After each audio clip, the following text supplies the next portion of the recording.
Bear here with If That's the Case, and I'm going to do a re-review or a touch-up on the VIVO CASE-V00. So, let's dig in.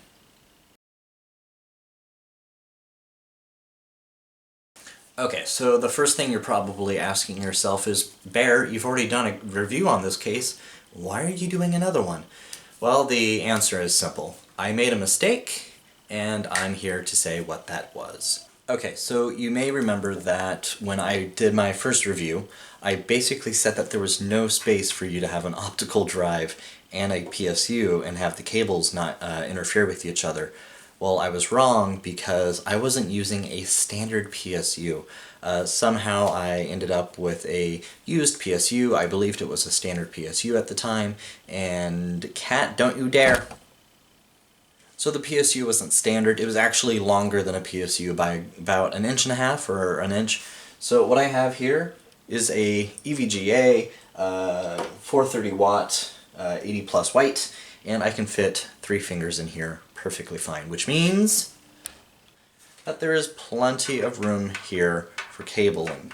There's clearly enough room here, and I was able to go ahead and get a SATA connected and a power connected to an optical drive, and which is connected to the case. So as you can see, there is a optical drive here, and then I still have more than 3 fingers worth of space right here. So when I posted the video, of course this pinged Vivo in some way, and Vivo reached out to me over YouTube and pointed out my flaw and how I wasn't using a standard PSU. At first I thought, I don't know about that. I looked into it, and they're absolutely correct. The Thermal Take 430W TR2, I believe it was a earlier revision, an older revision of it, and which is longer than a standard PSU. So now that I'm using a standard PSU inside of this case, I thought, well, if I was wrong about that, I want to do a full re-review of the case because I want to educate anyone who watches this video as to what all you can do with a case. Because each case is like a car. Some are Jeeps, some are pickups, some are coupes. And what fits you best? What is going to get you the best bang for the buck? I don't know. Maybe you need to throw a bunch of dirt in the bed of your truck. Maybe you just want to take the top down as you cruise down the freeway. So, let's go ahead and look inside, because I crammed this thing. Okay, so I can't quite remember the cost of this case, but when Vivo contacted me, they stated that this is their lowest price budget case that they have. And that got me thinking, yeah, I can understand that, but I didn't realize that this was their absolute lowest budget case. And I thought, you know, for as low of a budget of a case that this is, you really can put a good bit of stuff in it. So I have a PSU, I have a optical drive. I decided to throw in a Corsair H60, so that is a single 120mm radiator.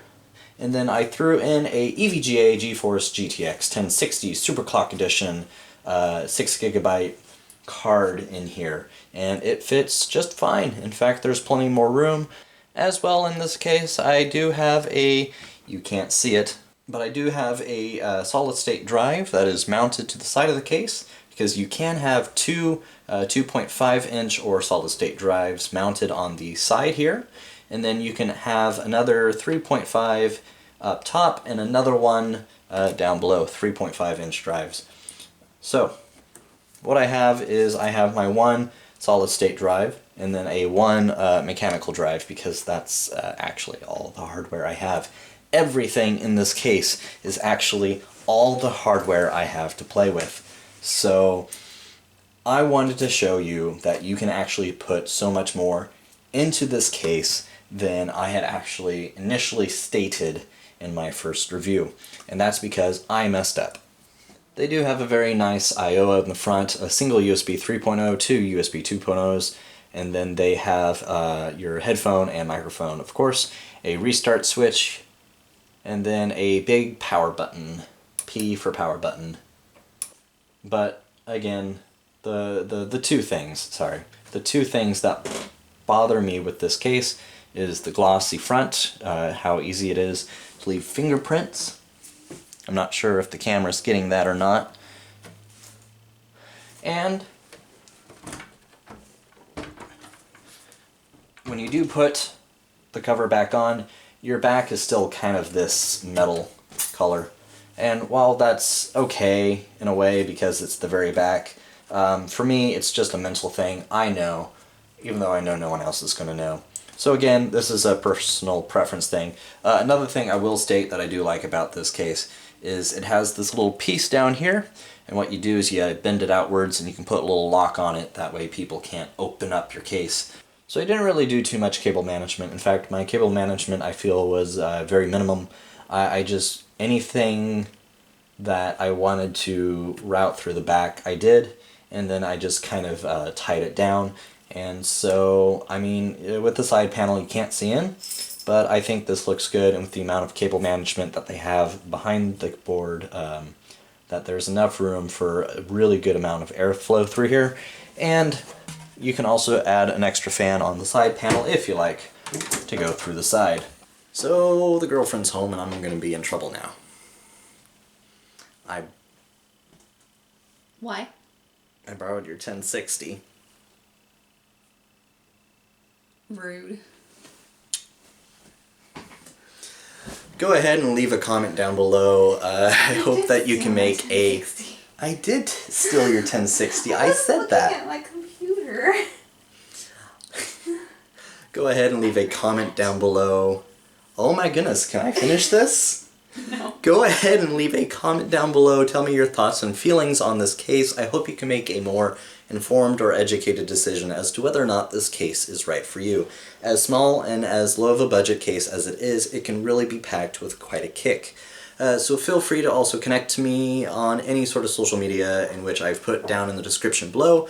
Also feel free to subscribe if you want to see more case review videos like this one. Feel free to also watch this video right about here, probably below my face. And I hope to see you around next time. And thank you, Vivo, for pointing out my mistake. I do appreciate it. Alright, hope to see you in the next one.